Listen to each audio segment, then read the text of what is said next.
Hi guys, very good morning. Welcome you all in my official YouTube channel of Civil Engineering Gurukul, where you can get several videos related to civil engineering subjects like transportation engineering of fourth semester and design of concrete structure of sixth semester in ongoing semester. So right now I'm going to take a lecture of transportation engineering. In earlier lecture I have already discussed about the syllabus and pattern. So right now these are the lecture in which I'm going to be discuss the first chapter, that means first unit, that is a overview of transportation engineering. So as you seen on the screen board, so that is the transportation engineering.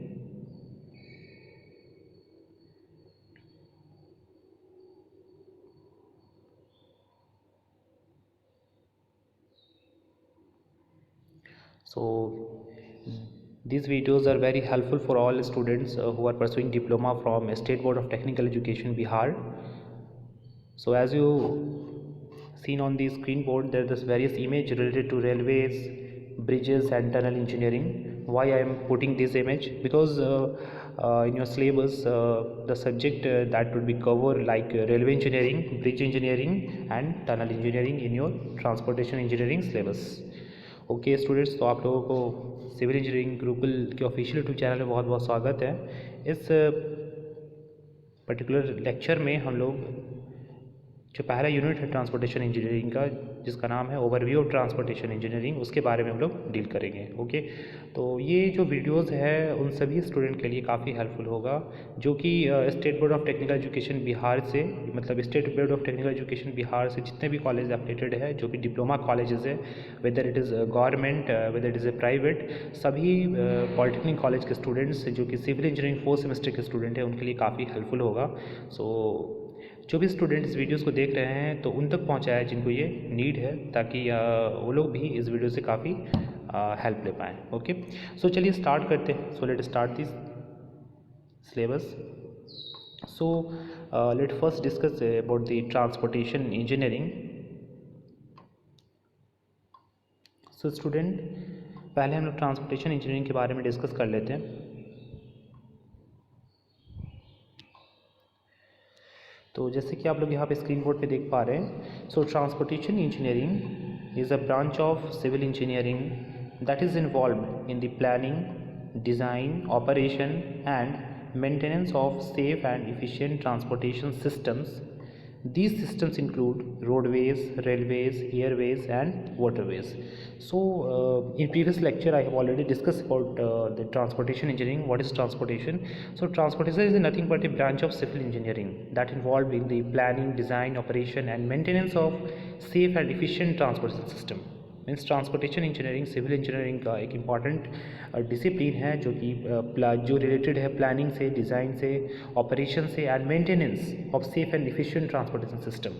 तो जो transportation system है उसके अंदर में क्या क्या आता है, जैसे रोडवेज़ है, क्या क्या है, रोडवेज़ है, रेलवेज़ है, एयरवेज़ है एंड वाटरवेज़ है। तो आप बेसिकली यहाँ समझ सकते हैं कि ट्रांसपोर्टेशन इंजीनियरिंग सिविल इंजीनियरिंग का एक इम्पॉर्टेंट डिसिप्लिन है जिसमें हम लोग ट्रांसपोर्टेशन से रिलेटेड प्लानिंग करते हैं, उसके डिज़ाइन के बारे में पढ़ते हैं, कैसे ऑपरेट होता है उसके बारे में पढ़ते हैं और उसको कैसे मेंटेन किया जाता है उसके बारे में पढ़ते हैं। तो ये जो सिस्टम है मेनली 4 मोड को कंक्लूड करता है, जिसमें रोडवे आता है जैसा आप यहाँ पे देख रहा है, रेलवे आता है, एयरवे आता है एंड वाटरवे आता है। ओके, सो आप ट्रांसपोर्टेशन इंजीनियरिंग के डिफिनेशन से काफ़ी मच अवेयर हो गए होंगे।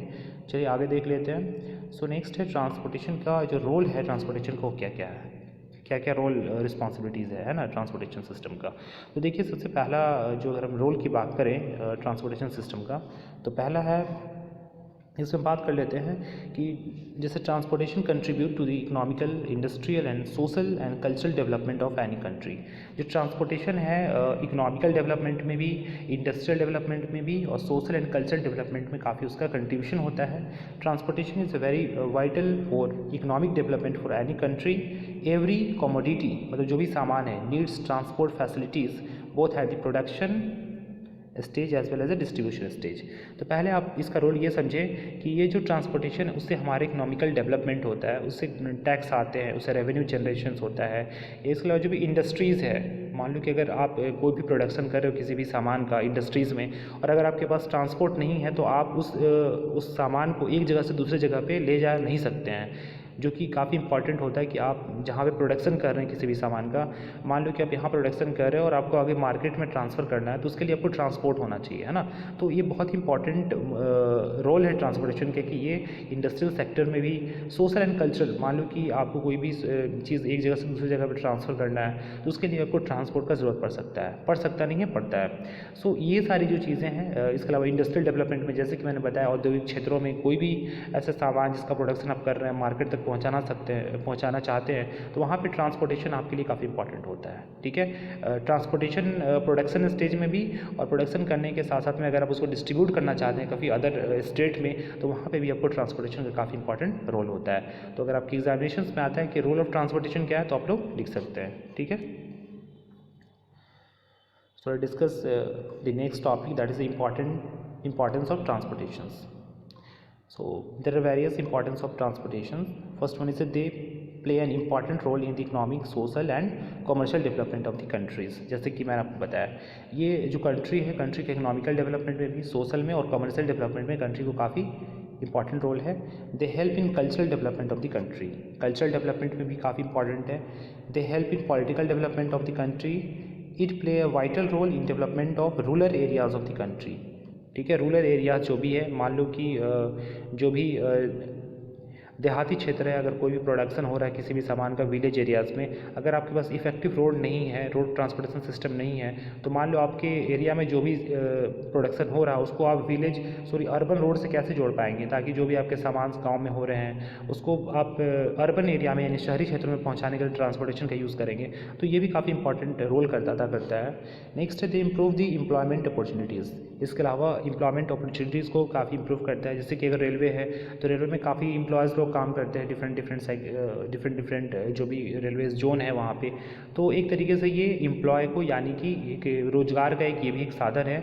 या उसे से अगर ट्रांसपोर्ट में रोड की बात करें तो रोड में भी बहुत लोग वर्किंग करते हैं। इसके अलावा वाटर में बात करें वहाँ पे भी, या एयरपोर्ट के अथॉरिटीज़ के अंदर में भी बहुत सारे लोग वर्किंग एम्प्लॉयज़ हैं। तो इस तरीके से ये वहाँ की एम्प्लॉयमेंट अपॉर्चुनिटीज़ को भी इम्प्रूव करता है, ठीक है। नेक्स्ट है, इम्प्रूव दी कॉन्टैक्ट बिटवीन टू कंट्रीज़। अगर आपका ट्रांसपोर्ट सिस्टम नहीं हो तो आप किसी भी दो कंट्री से कॉन्टैक्ट नहीं कर सकते, या किसी भी दो स्टेट से आप कॉन्टैक्ट नहीं कर सकते हैं। यहाँ से मान लो अदर कंट्रीज़ जाना है तो आपको एयरपोर्ट की ज़रूरत पड़ती है या एयरवे की ज़रूरत पड़ती है। तो उससे क्या होता है कि आप दूसरे कंट्री से क्या कर रहे हैं, आप कॉन्टैक्ट बना के रख रहे हैं। तो ट्रांसपोर्टेशन के कारण ही ये चीज़ पॉसिबल हो पाया है। या अगर आप एक स्टेट से दूसरे स्टेट को कॉन्टैक्ट करना चाहते हैं तो ये सब मोड जो है ट्रांसपोर्टेशन के कारण ही पॉसिबल हो पाया है, ठीक है। नेक्स्ट है, improve the living standard of the countries. अगर ट्रांसपोर्ट सिस्टम हमारा अच्छा होगा तो इससे क्या होता है कि हमारे जो लिविंग स्टैंडर्ड्स है वो इम्प्रूव होता है। It help to improve science and technology, ये साइंस एंड टेक्नोलॉजी को इम्प्रूव करता है। It helps in industrial development throughout the country. जो भी इंडस्ट्रियल डेवलपमेंट हमारा, अगर हमारा ट्रांसपोर्ट सिस्टम अच्छा होगा तो हमारा जो प्रोडक्शन हो रहा है किसी भी कंपनीज़ में, हम उसको दूसरे स्टेट में भेज सकते हैं और वहाँ से हम अच्छा रेवेन्यू कमा सकते हैं। हमारे इंडस्ट्रीज़ में अच्छा इकोनॉमिक डेवलपमेंट जो है अच्छा हो सकता है। तो इस तरीके से ट्रांसपोर्ट का इसमें भी इंपॉर्टेंट रोल है।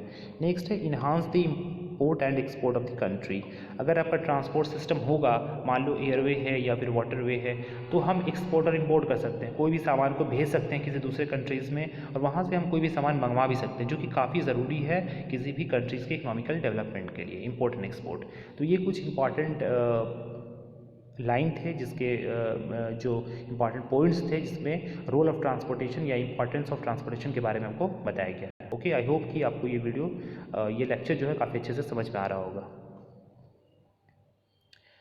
ठीक है, अब हम डिस्कस कर लेते हैं mode of transportation in civil engineering. Civil engineering में जो डिफरेंट मोड्स है उसको किस तरीके से डिस्क्राइब किया गया है, कौन कौन सा मोड है और कैसे वर्क करता है, इसके बारे में थोड़ा बहुत इंट्रोडक्शन देख लेते हैं हम लोग। ठीक है, तो देखिए सबसे पहले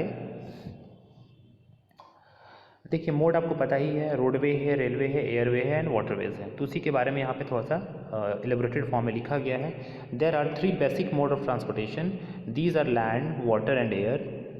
So the mode of transportation also depend upon these 3 mediums. Road and railways transport are developed on the land similarly waterways and airways are developed on water and air respectively. बोला जा रहा है कि जो आपका जो रोड है, railway है, लैंड पे डेवलप्ड होता है, जबकि वाटर जो है वाटर के अंदर में होता है, और एयर जो है एयरवे जो होता है एयर के अंदर में इसका क्या होता है, डेवलपमेंट होता है। So thus there are 4 major modes of transportation as given below. So इसके कारण जो है यहाँ पे ट्रांसपोर्टेशन के 4 इंपॉर्टेंट मोड्स हैं, जैसे कि आपको पहले की वीडियोस में बताया गया है। पहला मोड जो है रोडवेज और हाईवेज है। पहला मोड कौन है, रोडवेज और हाईवेज, जो कि काफ़ी इंपॉर्टेंट मोड है ट्रांसपोर्टेशन सिस्टम का, जैसे कि आपको पता है। रेलवेज भी काफ़ी, दूसरा जो सबसे इंपॉर्टेंट मोड है वो रेलवेज है, जिससे ज़्यादातर लोग जो है क्या करते हैं, जाते हैं, आते हैं, या फिर पैसेंजर्स को ट्रांसफ़र करते हैं या फिर गुड्स को ट्रांसफ़र करते हैं। तीसरा इंपॉर्टेंट मोड है एयरवेज, चौथा इंपॉर्टेंट मोड है वाटरवेज। सो अगर आपके एग्जाम्स में आता है what are the different mode of transportation system, then you must write there are the 4 different mode of transportation. First one is a roadway और highways, roadways को ही हम लोग हाईवेज कहते हैं। Second one is a railways, third one is airways and fourth one is a waterways. ठीक है, ये 4 इंपॉर्टेंट मोड है ट्रांसपोर्टेशन के। अब चारों के बारे में थोड़ा थोड़ा इंट्रोडक्शन हम लोग एक एक करके देख लेते हैं। ओके, सो पहले मोड के बारे में हम डिस्कस कर लेते हैं। जैसे कि आपको फिगर में दिख रहा होगा, फिगर आप देख रहे होंगे जैसे, तो आपको पता चल रहा होगा यहाँ पे रोडवेज। देखिए रोडवेज के बारे में यहाँ पे फिगर में देख रहे हैं, है ना। So roadways are the means of transportation on land, मतलब ज़मीन पर अगर ट्रांसपोर्ट करना है तो उसके लिए एक ये साधन है। Roadways are also known as highways, roadways को हम लोग हाईवेज भी से भी जानते हैं। It consist of the modern highways, इसके अंदर में क्या क्या आता है, मॉडर्न हाईवेज भी आता है, सिटी स्ट्रीट्स भी आता है, मतलब शहरों के जो रोड होते हैं वो भी आता है, फीडर रोड्स यानी छोटे छोटे जो रोड्स आते हैं वो भी आता है, एंड विलेज रोड्स यानी जो गांव के रोड्स हैं वो भी आते हैं रोड के अंदर में। ठीक है, catering for big range of vehicles and the pedestrians. This is only mode which is giving maximum service to one and all. देखिए इंपॉर्टेंट चीज़ है, ये जो सिस्टम है वो मैक्सिमम सर्विस को प्रोवाइड करता है वन एंड ऑल, मतलब विदाउट रोड का कोई भी चीज़ पॉसिबल नहीं है। अगर आप रेलवे का भी यूज़ करना चाहते हैं, रेलवे सिस्टम का, तो सबसे पहले आपको रोड का यूज़ करना पड़ सकता है। अगर आप एयरवे का भी यूज़ करना चाहते हैं यानी एयरपोर्ट का भी यूज़ करना चाहते हैं तो भी आपको रोड का सबसे पहले यूज़ करना पड़ेगा। अगर आप वाटरवे का भी यूज़ करना चाहते हैं तो सबसे पहले आपको रोड का यूज़ करना पड़ेगा। So road is the most important transportation system which giving maximum services to one and all. ठीक है, जो कि सारे के लिए एक बहुत ही इंपॉर्टेंट ट्रांसपोर्टेशन सिस्टम है, मतलब मोड है। विदाउट रोडवे सिस्टम का कोई भी चीज़ पॉसिबल नहीं है। क्योंकि अगर आपको एयरपोर्ट का भी यूज़ करना है तो आपको रोड का भी यूज़ करना पड़ेगा। अगर आपको रेलवे का भी यूज़ करना है तो उसके लिए सबसे पहले आपको रोड का यूज़ करना पड़ेगा। अगर आपको वाटरवे का यूज़ करना है तो सबसे पहले रोड का यूज़ करना पड़ेगा। इसलिए रोड जो है सबसे इंपॉर्टेंट ट्रांसपोर्टेशन मोड है। Okay, it is possible to provide door to door service only by road transport, ये भी इंपॉर्टेंट है। अगर रोड टू डोर अगर ट्रांसपोर्ट को प्रोवाइड करना चाहते हैं, अगर आपके घर तक कोई भी ट्रांसपोर्ट जा सकता है तो सिर्फ और सिर्फ वो क्या है, रोड है। ना ही आपके घर तक एयरपोर्ट जा सकता है, ना ही आपके घर तक वाटर वे जा सकता है, ना ही आपके घर तक रेलवेज़ जा सकता है। ठीक है, तो ये इंपॉर्टेंट चीज़ें हैं रोडवेज़ के रिगार्डिंग में। ठीक है, तो अगर आपके एग्जाम्स में आते हैं रोडवेज़ के बारे में तो आप इसके बारे में लिख सकते हैं। ओके, मैंने इमेजेस को यहाँ पे बिल्ड किया है ताकि आप इमेज को देख कर भी थोड़ा बहुत कोरिलेट कर पाए। ओके, सो नेक्स्ट है रेलवेज़, जो कि काफ़ी इंपॉर्टेंट है, और रेलवेज़ के बारे में आपको इस पर्टिकुलर सिलेबस के अंदर में 26 मार्क्स के पढ़ने हैं, है ना। तो रेलवेज़ काफ़ी इंपॉर्टेंट मोड है आपके लिए इस सेमेस्टर के लिए। ठीक है, ये चीज़ ध्यान रहे। So railways, these the steel track laid on the ground over which the train move is known as a railways. ठीक है, स्टील जो ट्रैक होता है उसको हम लोग लेड करते हैं ग्राउंड पे, जिस पे ट्रेन मूव करता है उसे हम लोग रेलवेज़ कहते हैं। Okay, railways have been used for long as well as for short distance and also for urban travels. ठीक है, जो रेलवेज़ का यूज़ किया जाता है long as well as short distance के लिए, लंबी दूरी के लिए भी किया जाता है और शॉर्टर डिस्टेंस के लिए भी किया जाता है, मतलब कम दूरी के लिए, और मोस्टली जो है ये अर्बन ट्रेवल्स के लिए ज़्यादा इंपॉर्टेंट है। ठीक है, मतलब जो शहरी अगर मैं ज़्यादा दूर ट्रेवल करना चाहता हूँ तो उसके लिए हम रेलवेज़ का यूज़ करते हैं। For longer distances, okay, railways transportation is more effective at advantages than highways. देखिए इंपॉर्टेंट चीज़ है यहाँ पे, अगर आप लंबी दूरी को तय करना चाहते हैं तो वहाँ पे जो है रेलवेज़ जो है काफ़ी क्या है, अच्छा मोड है ट्रांसपोर्टेशन का in the comparison of highways. ठीक है, आप हर तरीके से, इकोनॉमिकल तरीके से भी और सेफ्टी के तरीके से भी, है ना। तो ये चीज़ आपको समझना पड़ेगा। एग्जामिनेशंस में आते हैं डिफरेंसेस लिखने के लिए कि हाईवेज़ और रेलवेज़ में क्या डिफरेंसेस है, तो आप लिख सकते हैं, ठीक है। या फिर चारों मोड का जो डिफरेंसेस है वो लिखने के लिए आपके एग्जामिनेशन में आ सकते हैं। तो चारों मोड का डिफरेंस आपको एग्जामिनेशन में लिखना पड़ेगा। ओके, सो आई होप कि आपको ये वीडियो काफ़ी अच्छे से समझ में आ रहा होगा। अगला मोड है एयरवेज। अगला मोड कौन सा है? एयरवेज है, जो कि काफ़ी इंपॉर्टेंट मोड है, जो कि काफ़ी फास्टेस्ट मोड भी है, ठीक है। तो इसके बारे में हम लोग देख लेते हैं। ओके, सो देखिए एयरवेज जो है, आप यहाँ पे फिगर देख करके समझ रहे होंगे ये एयरपोर्ट का फिगर है ना। तो थोड़ा बहुत तो इमेज देख करके भी आपको क्लियर हो रहा होगा। Okay, in the airways aircrafts and helicopters are used.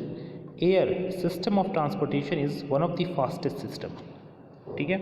Air system जो है ट्रांसपोर्टेशन का सबसे फास्टेस्ट सिस्टम है। आप कहीं भी दूरी को तय करना चाहते हैं तो सबसे अगर जल्दी कोई भी दूरी तय करेगा तो वो है एयरवे, ठीक है। सबसे फास्टेस्ट सिस्टम है, ये चीज़ आपको ध्यान में रखना है। Air system of transportation provides comfortness and also save the time to the passengers.